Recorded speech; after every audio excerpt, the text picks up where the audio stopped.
my place where I fall to when I face a catastrophe like SVB is this is horrific, but I'm going to focus on the things that I control and not worry about the things that I don't. But ultimately, I'll survive any calamity.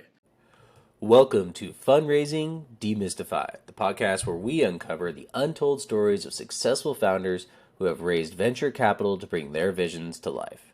Join me, Jason Kirby, your host, as we dive into the hidden truths of the fundraising game. We'll explore different strategies, tactics, lessons learned from these entrepreneurs who have figured out how to win the fundraising game in their own way. Whether you're a budding entrepreneur, just getting started, or an established founder looking to scale your business, this podcast equips you with the knowledge and inspiration to conquer the fundraising landscape. Welcome to episode 12 of Fundraising Demystified.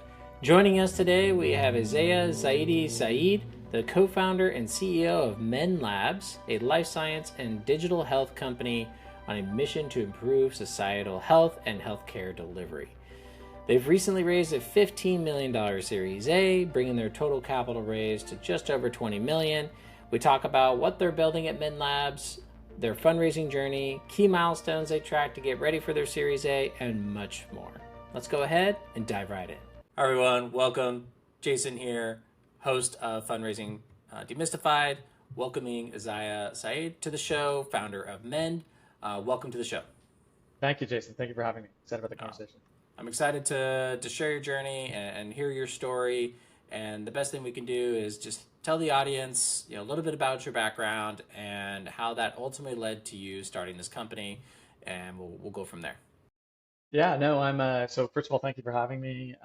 It's always important to share learnings with the ecosystem and the broader community of entrepreneurs. We're the ones out there working hard to change the world, so happy to share anything that might be useful. I'm Canadian by origin, but I've been living here in New York City. Been here for a couple decades now. Time has flown by.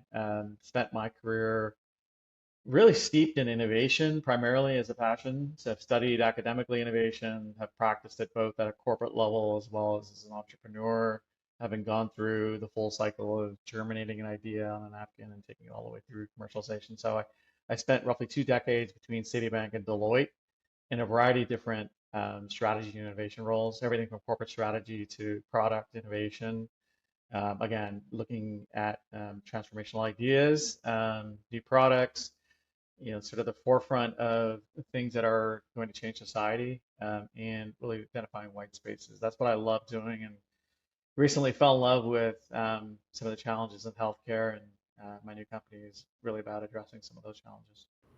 I appreciate that background. And, given your history in innovation and coming to what you're doing now, like tell us about Mend and, what's the problem that you identified and ultimately what's the solution you brought to market? Yeah, I think there's really kind of two big problems, and this came to light for me. I'm going through a number of kind of experiences in family with healthcare and encounters with acute care. My mom most recently, in fact, she right now just went through breast cancer surgery. It's her second.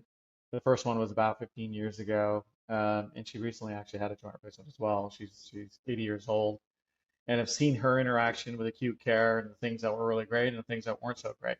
My brother fell from an 80-foot waterfall not too long ago in upstate New York and had to be airlifted out in a helicopter. And he had numerous surgeries and was in the hospital in and out for about 3 months, and saw his experience. And again, some really great things about his experience and some things that were not so great. One is that acute care overall is under significant stress.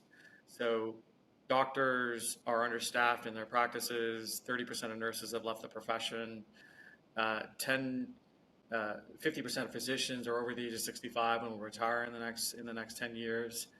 And so there's a lot of pressures in that environment, with Medicare rates being cut, et cetera. But then if you superimpose on that the fact that patients are going into acute care with more and more challenges. So they're older, like my mom is 80, 90, having surgeries, they're undernourished, they've got lots of complications.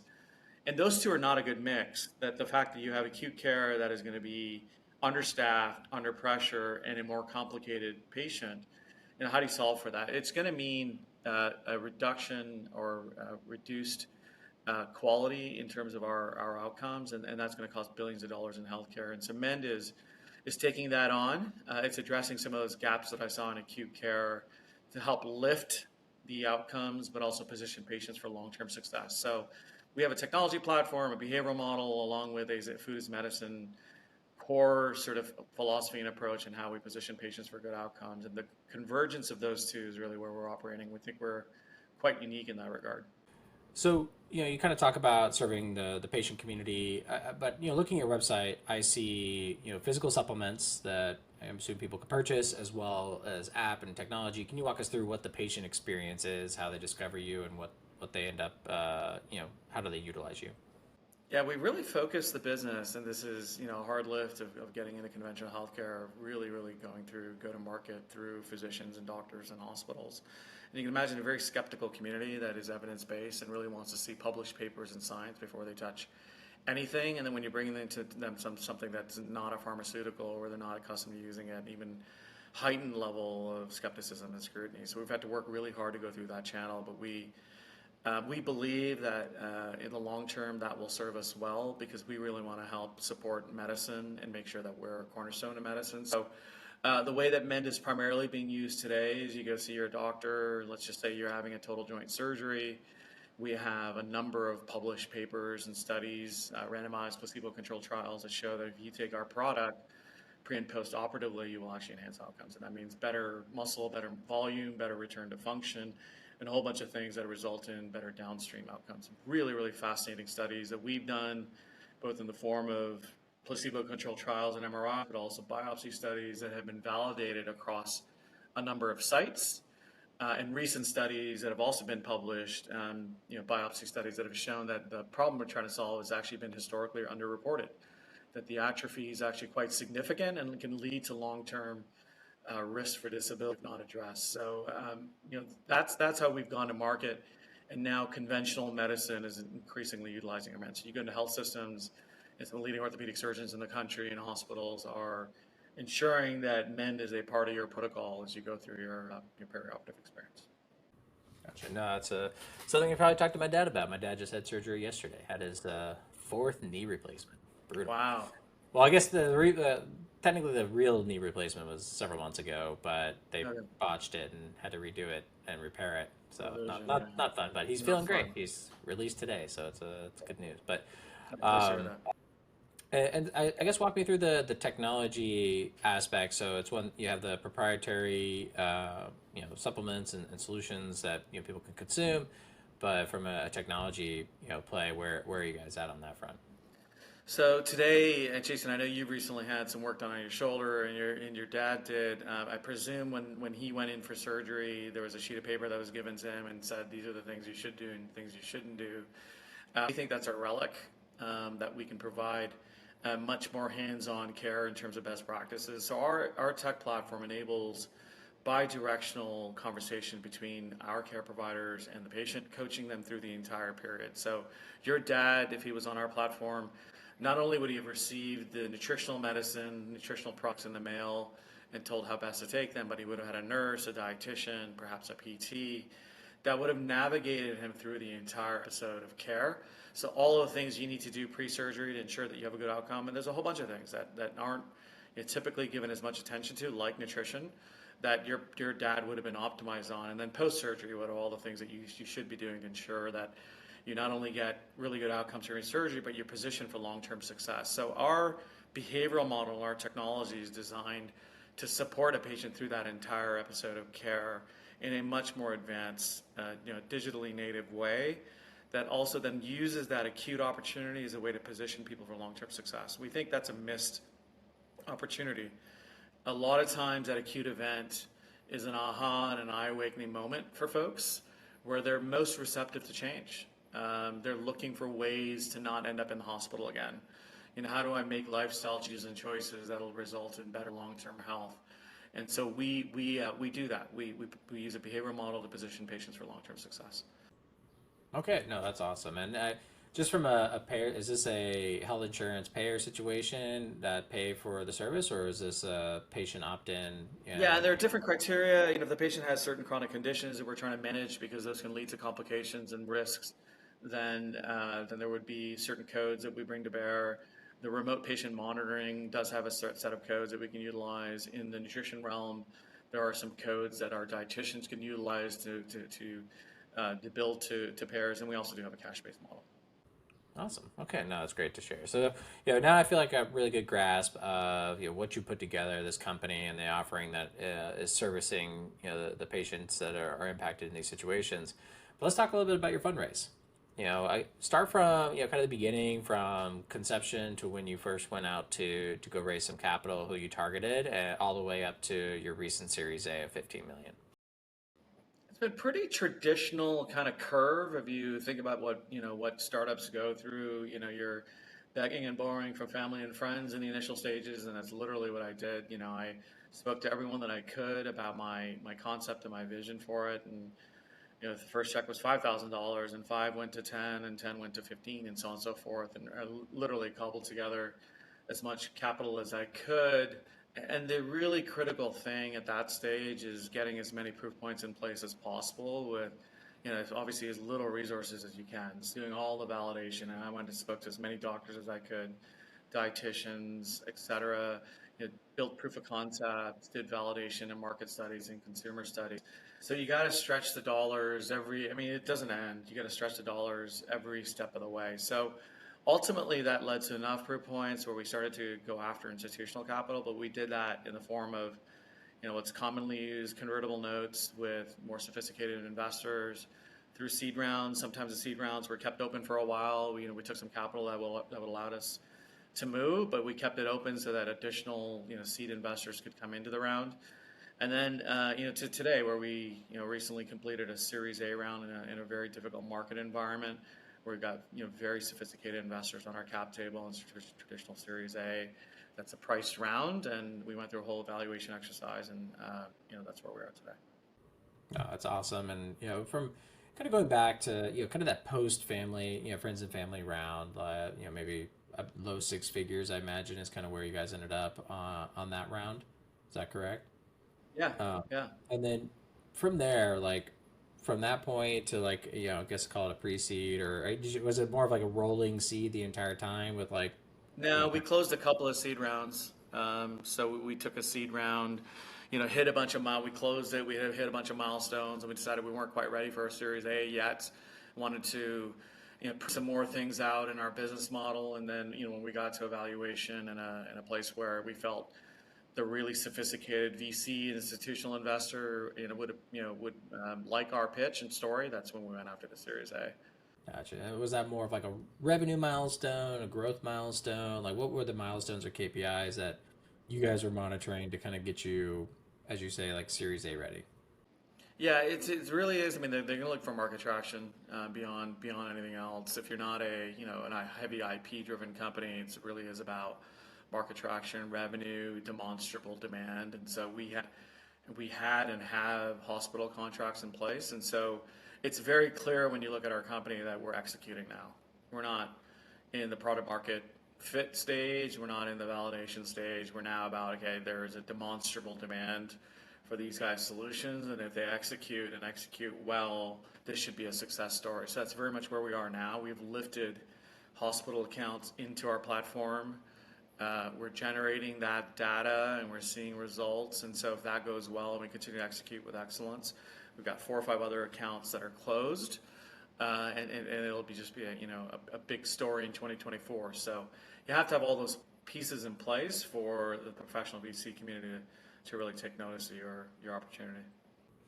And when it came to those kind of seed rounds, the sequential seed rounds, how are you getting in front of VCs? What was your strategy? What was your approach to kind of inevitably end up in front of the right people and close checks?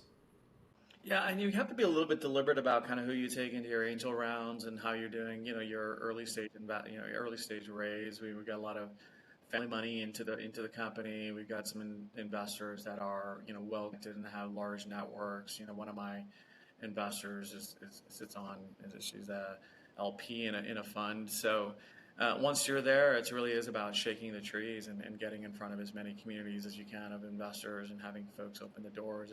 It's a relentless job. We just closed our Series A, and some people are shocked that I'm already thinking about Series B, but I can't afford not to, because the gap closes, the time comes up on you so quickly, And if you're not laying the foundation for it, you're just going to miss the boat. So it's a never-ending part of the job when you're a CEO in a startup. I wish it wasn't, because I'd love to dedicate 100% of my energy towards execution, but it's a necessary evil, and you just have to constantly be working on it.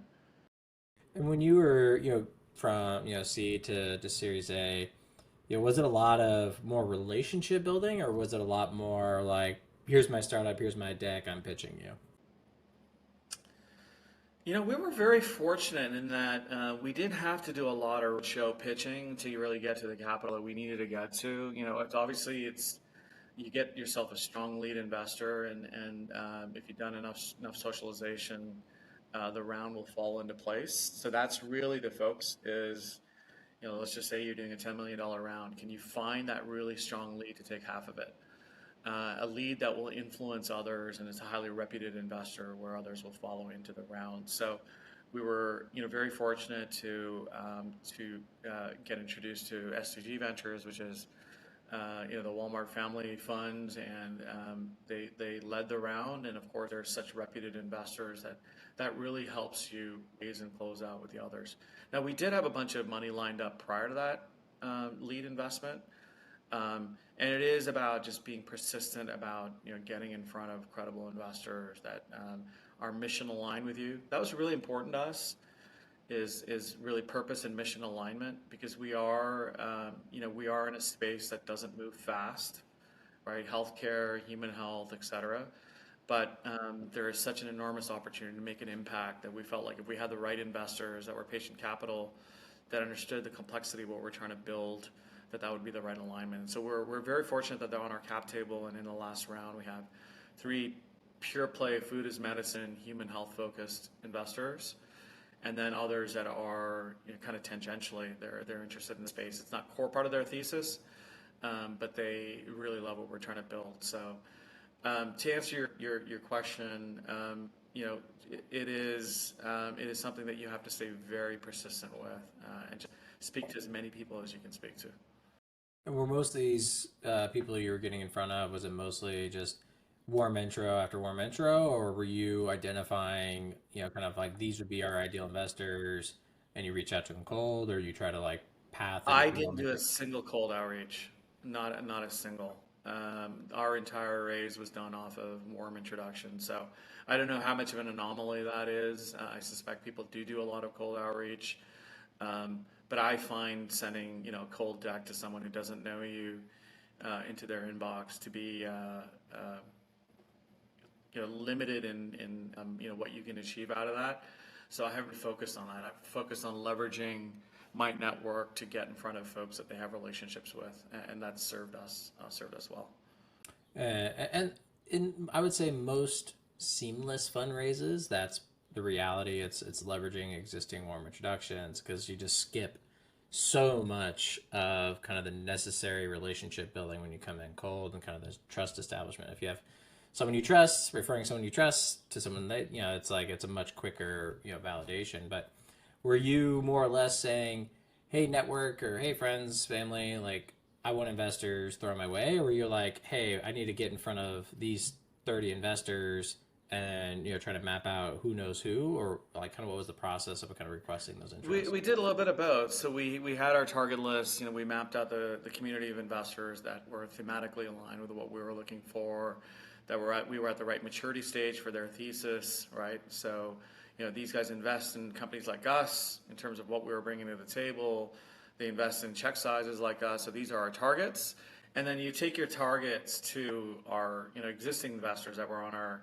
We were a little bit unique in that we had some institutional investors already on our cap table that came into our seed round, and of course, they can make a bunch of introductions. So it was a little bit of both. It was targeted approach to who do we want to get in front of, as well as just kind of opportunistic. Hey, I know this guy might be interested in your particular story. Would you speak to them? One of our larger investors that came into this past round was purely opportunistic. We didn't know about them. They weren't on our target list. It happened to be a new relationship with one of our VCs, and said, hey, why don't you speak to these guys? And then through the course of the conversation, we learned that we had actually a lot of alignment in our businesses, and that they could bring strategic value and we could bring value back to them. and they ended up writing us a pretty decent sized check. So again, that was an opportunistic play. No, it's awesome. But you're opportunistic, but also, you did a lot of homework. You guys have built the business to be attractive to these investors. It was not just, a handshake and a check kind of thing. It was, a lot of hard work leading up to it that, I always like to make very clear to founders, like you're building a company that is fundable. It's not just about, going out and trying to pitch investors on like an idea at this point, especially at this stage.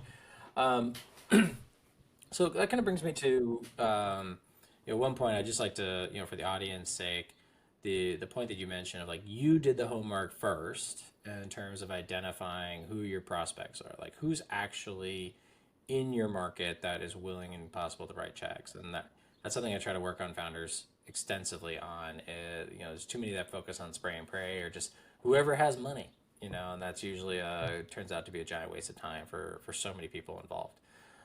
So it sounds like you guys went about it the right way, and looks like the results are in the proof of the what you guys pulled off. So going to your Series A at this point, you've raised seed, you built some relationships, you're building a company, building traction. I believe you guys raised about 5 million or so and change before you got to your $15 million Series A, right? Correct. And from the moment that you kind of meet the and talk about the A to these investors, the moment that the cash is in your bank and you're firing on all cylinders, what was that timeline like, and what were some of kind of the frustrating points along that journey? Yeah, we were pretty fortunate, and you'll appreciate more than most, given your expertise, that we're in an incredibly difficult funding environment where very few deals are actually getting done. But I think we got from the time we met our lead to closing of everything, probably about 4 months to get all that work done. Maybe it was 5 months at the longest. I think perhaps, and there were a number of things that actually delayed it. So there was Christmas holidays, then there was SVB, and there's a bunch of things that we probably would have closed a lot sooner had some of those things not happened.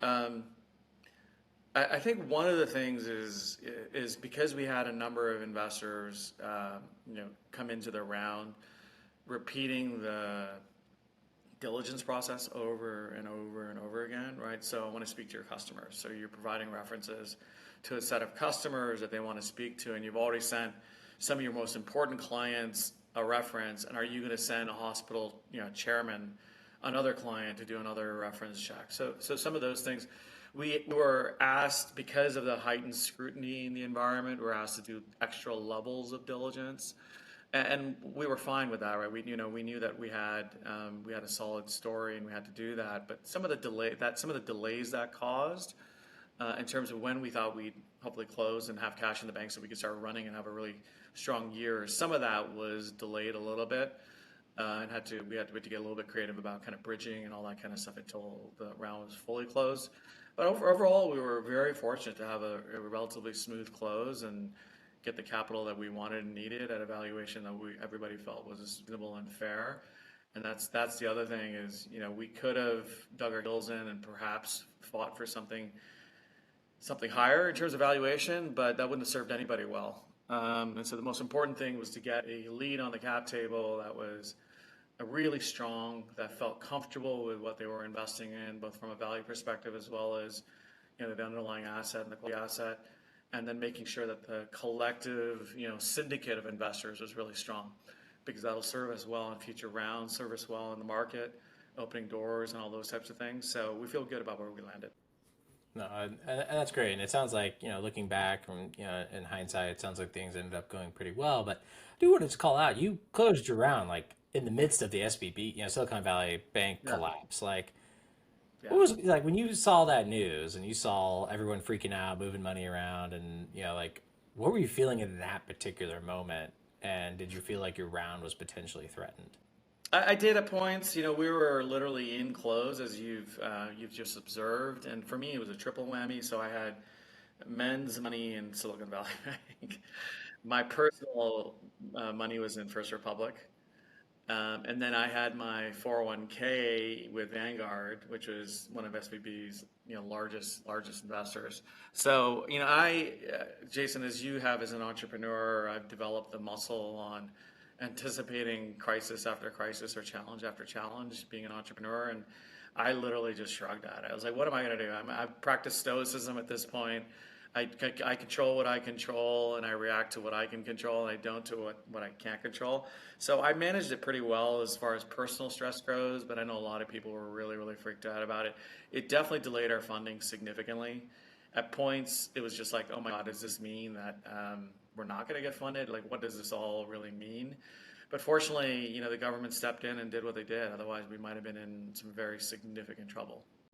Yeah, no, that was a pretty intense moment. I saw term sheets fall off. I saw, funds just go completely dark as everyone's trying to scramble and figure out that particular scenario. And I could definitely sense your calmness, talking about this particular topic because, having spoken to many people that were impacted by this, they were not so calm.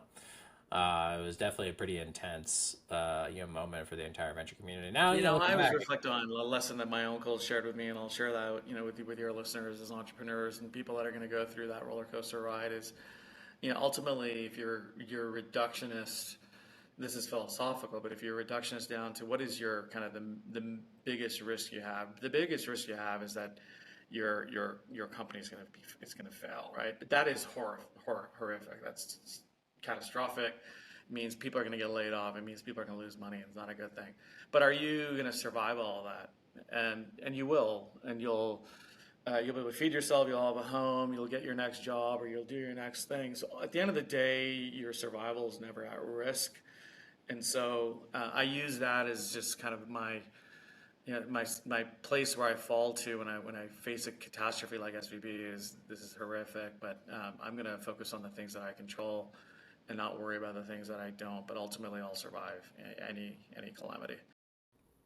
I think that's valuable advice for a lot of founders. Having especially I would say first time founders that feel they have to control everything or be able to be on top of everything or worry about what competitors are doing and things of that sort. When in reality you only have control over what you have control of, and Absolutely.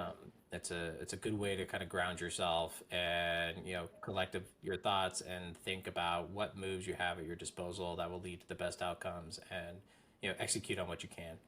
Yeah, we So did I what appreciate everybody you. else was, what everyone is saying you should do. We were very careful about our expenses during that time.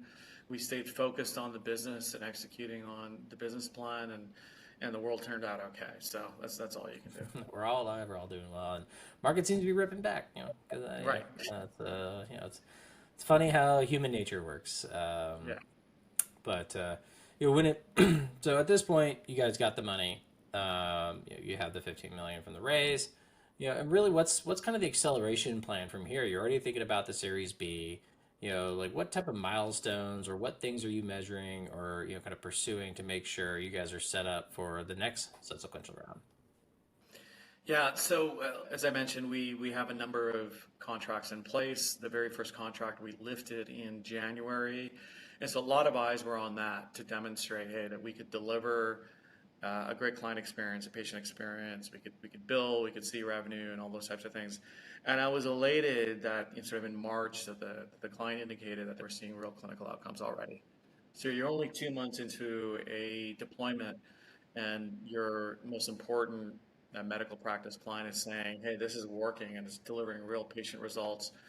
But then, we uncovered a lot of challenges. We uncovered challenges with some of the operational side of things, not the clinical side of things. Clinical is working really well, but the operational side of things. So we had to put the brakes on a little bit to ensure that we got the operational. That means billing and how we do billing and the codes and all that kind of stuff to get that right. So now where I am is I've got clients waiting to be onboarded. Just onboarded two more accounts. And we're in parallel fixing some of the operational things. So we get all that going and humming. We're ready for a very big second part of the year, and that means enrolling and onboarding a number of provider accounts. But the one of the challenges we always have as an entrepreneur, as CEO, is your investors are not there for all the nuance of the story, right? You'll send them your quarterly report, and they'll see the numbers, and if you're behind, that raises for them risk and concern. So you've got to do an extra amount of work on managing investor relations. So I just had a quarterly call, but what I said in my quarterly call was I would really encourage, and I was saying this to some of my professional investors, really encourage you to find one-on-one time with me. because you're going to miss some of the nuance. Even though I'm super busy, you're going to miss some of the nuance of the story and where we truly are. Because if I just send you the numbers, the 3,000 things that we're doing are not going to be in that spreadsheet. And so please find time with me. And so that's really important. You got to really manage your time to be able to allocate to that energy and effort to that whole side of things, because these are the people that are going to evangelize you in the next round and socialize you. And if they have confidence that they've invested in someone that's a good steward of capital, half your job is done in terms of getting to the next round. So highly encourage folks to invest the appropriate amount of time in investor relations. No, I can't preach that enough. I feel you kind of hit it on the nail there. And when it comes to your, the one-on-one and having those conversations, but how frequently are you sending out investor updates? How often are you keeping them apprised to what's going on with the business? Because of the really critical period we're in, and if we hit a home run in these next couple of months, we're having a board meeting every second Friday, so biweekly. And it's just a very quick board meeting. So 30 minutes to tell the board, here's what we did, here's a set of activities to optimize. I said we had some operational challenges. Optimize those operational challenges so that they're fully apprised, they can give me feedback, and we can take that feedback and implement it. But for more broadly to the broader investor community, and it is a quarterly update to them, we call, we give our quarterly updates, and then I try to have one-on-ones with some of the more sophisticated investors that need more detail. But the board right now is meeting every couple of weeks, and then we have our regular quarterly board cadence. And see, I talked to some founders, and they would be intimidated by that potentially, like, oh, having to meet with the board to present. But what you're describing is more of a collaborative environment where you're kind of hashing out issues, discussing things, and hopefully they're bringing ideas to the table as well. And so that kind of cadence isn't unusual, especially in like a hyper growth mode or experience that you guys are going through. But it does sound like traditionally it's more on a quarterly side. It's just there's a particular moment where things are in crunch time and you need to keep everyone apprised of what's going on to make sure you have the most successful outcome. That's exactly right. I'd rather right now in this critical time share more rather than less. I think that's generally my philosophy, but I can't go wrong by sharing. My board knows, and they have an opportunity to opine, and there's a blind spot that I have that I'm not seeing. Right now, in this very critical time, we're running daily sprints, we're running weekly sprints. Everyone knows what the person is doing. The board knows, and if we all do that and we're all on the same page, we have a chance of success. But if I'm arrogant and I'm not sharing and I'm operating in some sort of black box, then shame on me if things fail, because I had an opportunity to get my blind spots exposed, and so that's kind of my bias. Yeah, and in this market today, especially for founders trying to get funding, there's a stat going around that for every $1 of deployable capital, there's $3.50, out there trying to raise $3.50.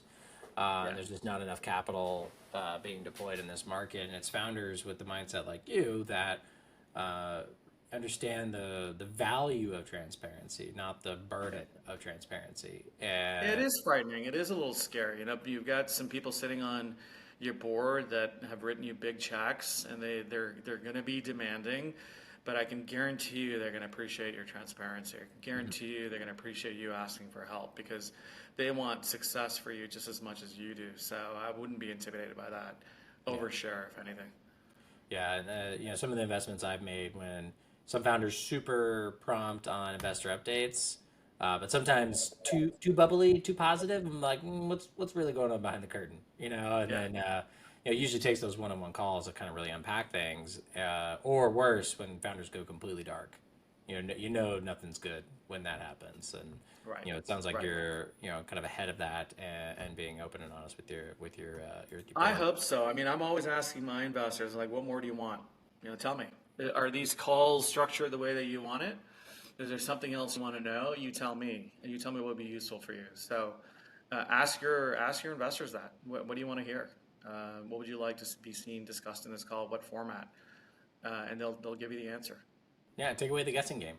Yeah. Like don't sit there and try to reinvent the wheel when they already know exactly what they want. You just have to show up, and it might be a lot less than what might be imagined. I remember one company I was running. Board wanted like a full deck every month and it was different every time, and it was excessive and it was tough. But when we had just an open, candid conversation about like how much this distracts us and how it's taking away from execution of the company, they're like, oh yeah, no problem. No, we just like asked for it and didn't think it was actually that big of a deal. No, we could keep it pretty brief. And I'm like, oh God, like we did this for months. That's exactly right. Yeah. Well, hey, really appreciate the input and advice. Before we part ways on this podcast, like any advice out there to founders that maybe you haven't shared to this point that you think might be insightful to founders that are thinking about raising money or in the current process of fundraising. Yeah, I mean, I don't think I'm going to share anything your founders don't know, but it requires an incredible amount of resilience and toughness. And one of the things I try to remember is sometimes there is you've worked so hard that you just can't see that there's an opportunity just around the next corner that you turn, and invariably it seems like a rite of passage where you have to get to that point where you're hanging from a thread before that opportunity reveals itself. I don't know why that happens that way, but it seems to happen more often than not, where you feel, oh my God, the cliff is right there, and you're inching close to it, and all of a sudden, a new opportunity arises. So as long as you stay true to your mission and your purpose, and you're working really hard on doing all the right sets of things, I really believe that is the alchemy for those opportunities to arise. Be resilient, be strong, and just have faith in yourself, because that's what this whole game of entrepreneurship is all about, and being a CEO is all about, is having unwavering faith in yourself and being willing to work hard enough for it. So those be my parting words, and I know that they're not anything new, but it really is gospel. It's important. It's always it's important for everyone to hear that multiple times because sometimes we forget. Now, I have a fun question that I like to ask on most of the podcast is, just how many investors do you think you've pitched in total since day one, and how many ended up investing? I've probably had conversations with at least 100 investors, I'd say in total. There are, I'm talking about institutional investors or family, institutional/family. There are probably 15 to 20 on our cap table, Solid conversion rate. I'd say. Not too bad. Yeah. Yeah. Well, And some of appreciate. this is more informal, hey, we just want to get to know you, versus an active sort of pitch. Like I've had a number of private equity reach out to me, hey, let's get on each other's radar. But that I would say, I'm guessing, but I would say maybe those are the numbers. No, I appreciate you sharing that. And where can people go to learn more about Mend? Our URL is really short and simple. It's mend.me. And then my email address is eziah@mend.me. I'd love to hear from you if you want to talk about anything. I love talking to people that are out there that can share learnings with me, and I can share learnings back. No, I appreciate that. And I found out recently that actually a lot of the guests have been reached out to by some of our listeners, which has turned into some pretty fruitful relationships. So we definitely encourage it. Don't be, for the listeners listening, don't be scared to reach out. He made it open to you. Just be respectful. That's all I can say. Well, Zach, I really appreciate you being on the podcast. I feel you shared some really valuable insights into what you've been doing and how you went about your fundraise. And I hope some founders are able to walk away with some really valuable input. Thanks, Jason. Thanks for doing what you do. We're all part of a community trying to change the world. So I think this is really important stuff to be a part of the conversation. So thank you for having me. Pleasure's all mine. Thank you.